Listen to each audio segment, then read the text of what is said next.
পাত্রপক্ষ দেখতে আসছে কিন্তু পাত্র পছন্দ না, কোনো সমস্যা নাই, এই চা বানায় খাওয়াইবেন। পাত্র কেন, পাত্র 14 গোষ্ঠী শুদ্ধা পালাইব, বিয়ার নাম মুখেও নিব না। দেখতে যাইবা একজন রে, বিয়ে করবা আরেকজন রে, প্রেম করবা আরেকজনের লগে, তা হবে না।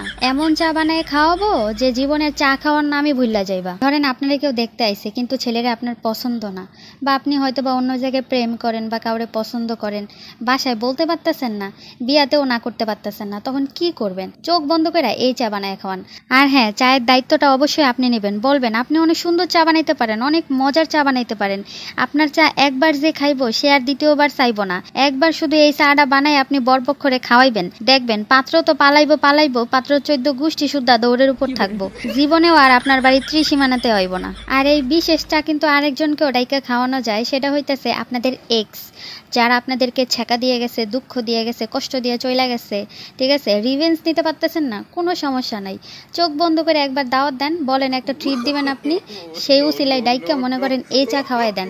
জীবনে যত দুঃখ কষ্ট দিছে আপনার, ওই মনে করেন সব একদিনে পাওয়া যাবে। তারপর থাকে না আমাদের পাশের বাসার কিছু আন্টিরা, যারা নিজেদের ছেলে মেয়ের চিন্তা বাদ দিয়ে আমাদেরকে নিয়ে চিন্তা করে, আমাদের চলাফেরা, আমাদের ড্রেস আপ, আমাদের সব কিছু, আমাদের রেজাল্ট, আমাদের সব কিছু নিয়ে তাদের অনেক বেশি কিউরিসিটি, তারা সবসময় আমাদেরকে নিয়ে অনেক বেশি চিন্তা করে। তাদের ছেলে মেয়ের তো তারা খোঁজ রাখারই সময় পায় না, কিন্তু পাশের বাসার কে কি করলো না করলো, কার মেয়ে কার সাথে চলে গেল, কার মেয়ে কার সাথে প্রেম করে, কার মেয়ে কার সাথে ঘোরে, এই সব খবর তারা রাখতে পটু। আমারও খুব ইচ্ছা করে সেই সব আন্টিরে এই সব চা বানায় খাওয়াইতে, তাইলে আন্টি নিজের ছেলে মেয়েদের দিকে একটু নজর দিতে পারতো। না হলে কি বলবো, আন্টির কোনো খায়া দেয় কাম নাই।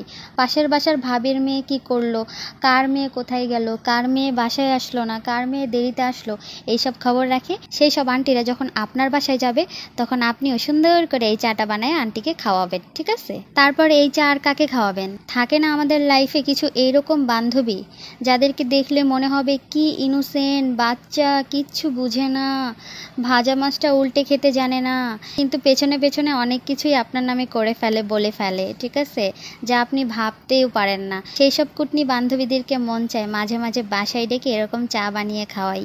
তো যাই হোক, প্রথমে যেটা বলতেছিলাম, কাউকে যদি ছেলেপক্ষ দেখতে আসে আর আপনার যদি ভালো না লাগে, এইরকম 1 কাপ চা বানিয়ে তার সামনে দিন, আর দেখবেন এটা খেয়ে সে পাগল হয়ে যাবে। সে আপনাকে বিয়ে করার কথাই ভুলে যাবে, সে আপনার বাড়ির রাস্তায় ভুলে যাবে, সে আপনার বানানো চা খেয়ে সব কিছু গুলাই ফেলবে, ঠিক আছে?